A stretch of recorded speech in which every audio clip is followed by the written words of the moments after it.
Welcome to the Tim Ferriss Show, folks. This is an experimental format. I am going to be putting out a short form audio in this case. Tell me if you like it. If you don't like it, what you would suggest instead by pinging me on Twitter at tferriss, 2 R's and 2 S's, hashtag TFS.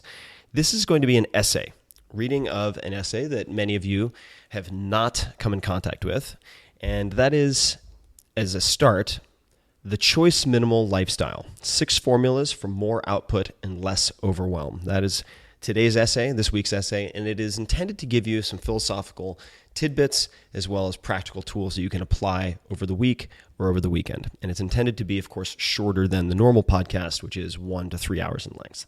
So again, this is The Choice Minimal Lifestyle, 6 Formulas for More Output and Less Overwhelm. I'm not going to edit this thing because, quite frankly, I don't know how. So if I misspeak at any point, you'll just have to pardon me, and I will catch myself and then correct. Here goes. I was stressed out over dog cartoons. It was 9:47 p.m. at Barnes & Noble on a recent Saturday night, and I had just 13 minutes to find a suitable exchange for a book titled The New Yorker Dog Cartoons, $22 of expensive paper. So should I go to the bestseller rack, the staff recommends rack, new arrivals, or classics? I'd already been in the store for 30 minutes. Beginning to feel overwhelmed with this ridiculous errand I'd expected to take just 5 minutes, I stumbled across the psychology section. One tome jumped out at me as all too appropriate in this case, and it was The Paradox of Choice, Why More is Less. Now, it wasn't the first time I had seen or read Barry Schwartz's 2004 classic, but it seemed like a good time to revisit the principles. Among them, number 1, the more options you consider, the more buyer's regret you'll have, or regret in general. Number 2, the more options you encounter, the less fulfilling your ultimate outcome will be. So this raises a difficult question. In life, in many, many things, is it better to have the best outcome but be less satisfied, or have an acceptable outcome and be satisfied? For example, would you rather deliberate for months and get the one of 20 houses that's the best investment, but second guess yourself until you sell it 5 years later? Or would you rather get a house that is 80% of the investment potential of the former, still to be sold at a profit, mind you, but never second guess it? Which is better? That's a tough call. Now, Barry recommends making non-returnable purchases. So in this case, with the dog cartoons, I decided to keep the stupid pooch cartoons. Why? Because it's not just about being satisfied, it's about being practical. Income is renewable. That is a renewable resource, but some other resources like attention are not. I've talked before about attention as a currency and how it determines the value of time. For instance, I have a blog post you can search on Google for The Art of Letting Bad Things Happen. This post explores this entire concept using case studies, but here's one example. Is your weekend really free if you find a crisis in the inbox Saturday morning that you can't address until Monday morning? Okay, think about that. So if you're just about to go into your weekend and then you find a big mess in your inbox that you can't fix until Monday morning, is your weekend really free, even if you don't have something scheduled? So for instance, even if you have a scan in the inbox that lasts 30 seconds, the preoccupation and forward projection for the subsequent 48 hours effectively deletes your entire experience of the weekend. You had time, but you didn't have attention, so the time has no practical value. Okay? So time has no practical value without attention. All right, coming back to the choice minimal lifestyle idea, the choice minimal lifestyle becomes an attractive tool when we consider 2 truths, or things that I consider to be truths. Number 1, considering options costs attention that then can't be spent on action or present state awareness. Right? So considering options sort of pulls you out of the present state. Number 2, attention is necessary not only for productivity, getting things done, right, but appreciation. Attention is necessary for both of those things, achievement and appreciation. Therefore, too many choices equals less or no productivity. Too many choices equals less or no appreciation. Too many choices equals sense of overwhelm. So all in all, pretty bad thing. Some people find that religion enables a practical choice minimal lifestyle, as religious tenets often limit the number of possible actions. And we could look at a very fun example with A.J. Jacobs. All right, A.J. Jacobs is a friend of mine. He writes for Esquire. During his year of attempting to follow the rules of the Bible literally, which is a book called The Year of Living Biblically, it's fantastic, the then agnostic AJ, well, he actually said, I am to Judaism what Italian food is to, or what the Olive Garden is to Italian food. It's just kind of funny. But so AJ then, an agnostic, cited the rules and restrictions of the Bible as amazing in this respect, that is limiting options, not having to consider a wide spectrum of actions as he was following immutable if-then rules, allowed him to focus undiluted attention on the areas that weren't constrained. So the result, he had increased output, increased happiness all around. These were positive constraints. Personally, even though I attended an Episcopal boarding school, I'm not religion in the conventional sense, and I don't use the term spiritual because I think it's kind of a cop-out. So his approach isn't mine. So what are you to do? If you're secular, or perhaps if you're undecided about religion, what to do? And there are 6 basic rules or formulas that can be used regardless of denomination to decrease the number of options you consider in life and to be, therefore, happier, more productive, and generally just a more smiley person, okay? For lack of a better description. Number 1, and there's 6 rules. Number 1, set rules for yourself so you can automate as much decision-making as possible, all right? You can search on my blog, which is just 4hourblog.com, for email autoresponders and so on. Automate as much decision-making as possible. It could be as simple as putting your bills on autopay. It could be many other things, and we'll get to a couple of examples. Number 2, don't provoke deliberation before you can take action. In other words, don't ruminate on decisions until you can actually make them, all right? Most decisions don't require months and months of deliberation. So one simple example, don't scan the inbox on Friday evening or over the weekend if you might encounter work problems that you can't address until Monday, right? That's a very practical example.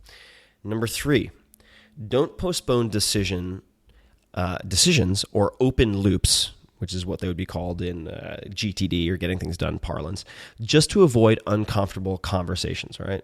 Open loops are a huge drain, all right? For instance, if an acquaintance asks you if you want to come to their house for dinner next week and you don't, and you know you won't, don't say, I'm not sure, I'll let you know next week. Instead, you could use something soft but conclusive like, next week, I'm pretty sure I have another commitment on Thursday, but thanks for the invite. Just so I don't leave you hanging, let's assume I can't make it, but I'll let you know if that changes. Okay, so rather than follow up with me next week, or I'll follow up with you next week, say, I'm pretty sure I can't make it, I'll let you know if that changes. All right, so decision made, move on.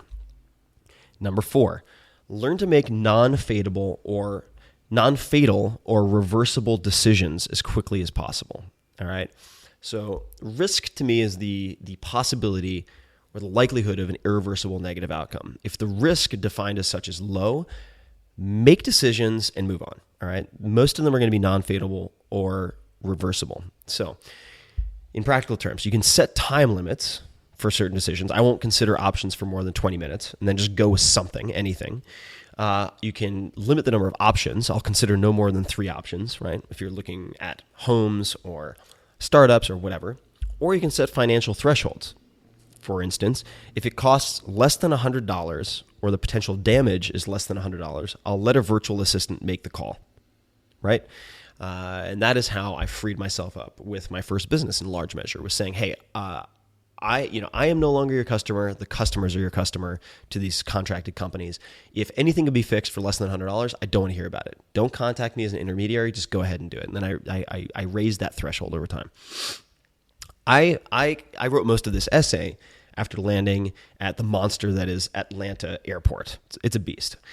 Now, I could have considered half a dozen different types of ground transportation, right?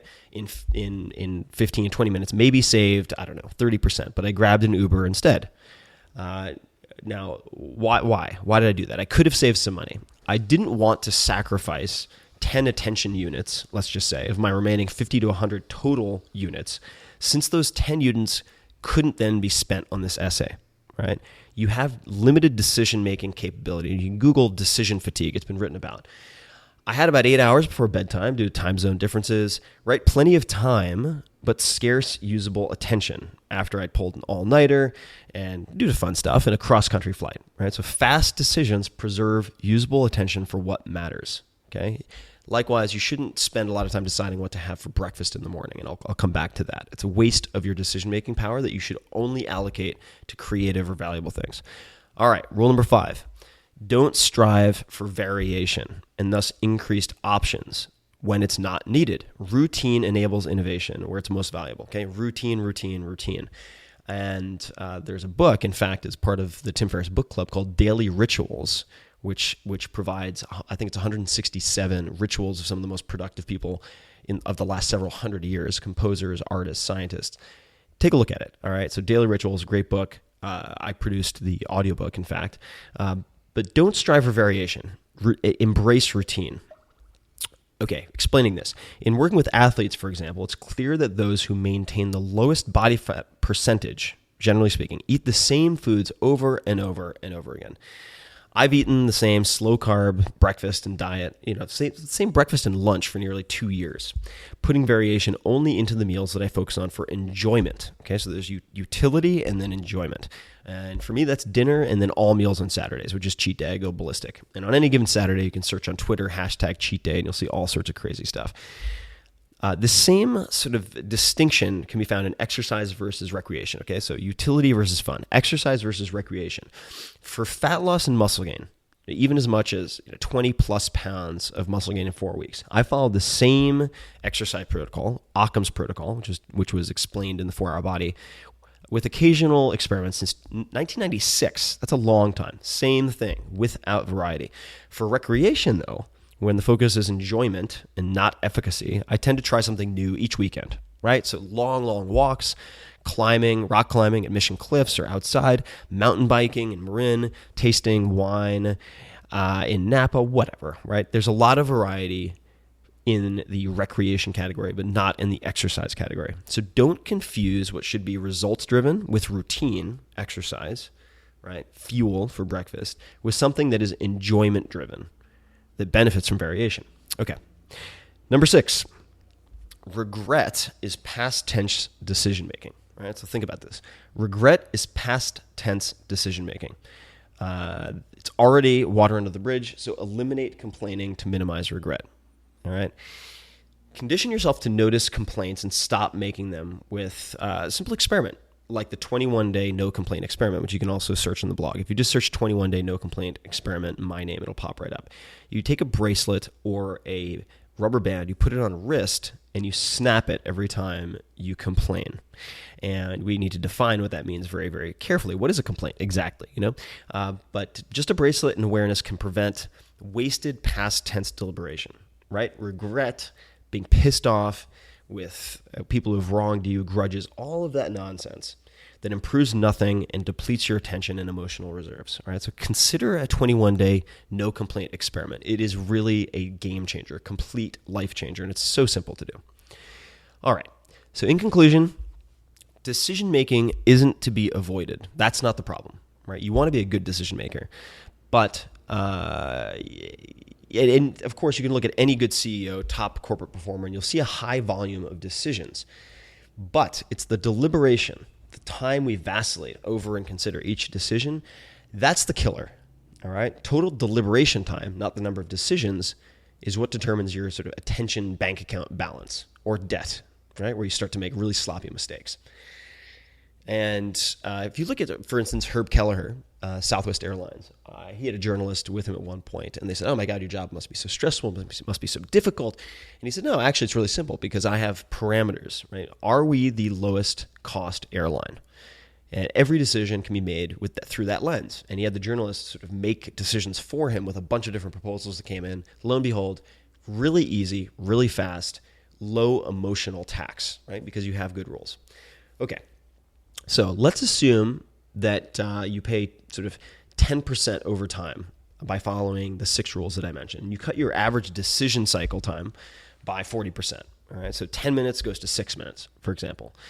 Not only will you have much more time and attention to spend on revenue-generating activities, for instance, if that's your goal, you'll also get greater enjoyment from what you have and experience, right? And you really need to focus not just on achievement, but appreciation of what you have. If you can't be happy with what you have and what you're doing, you'll never be happy with what you get or do. All right. So consider that sort of that payment over time, right? That 10% of additional cost. Literally, you could say like the things that you buy are 10% more expensive because you're cutting down your decision time. As an investment and part of your ideal lifestyle tax, it's not a loss. It is an investment in your quality of life and your results. So embrace, not only embrace, but embrace the choice minimal lifestyle. It is a subtle and underexploited philosophical tool that produces dramatic increases in both output and satisfaction, all with less overwhelm. All right? So make testing a few of these rules. There's 6 of them. You can listen to this again. It's pretty short. Make testing a few of these principles the first of many fast and reversible decisions, because most decisions aren't that risky. You can get back to where you are now, so make them faster, okay? And I hope you enjoyed this essay. Let me know if you did. Shoot me a note on Twitter @tferris, #TFS. If you would like more of these, let me know. If you hated it, if it's a waste of your time, please also let me know. I can do more of these. I could also do something where I answer questions, for instance. And I have questions voted up, and then each week or every 2 weeks, I answer a few of them in this type of format, which is, let's say, 5 to 15 minutes. All right, that is it for now. Please visit the blog, 4hourblog.com, all spelled out. Of course, there's the normal show, the Tim Ferriss Show, with long interviews, 1 to 3 hours. Visit the blog. I hope you test some of these things out, and let me know what you think. Thanks so much for listening.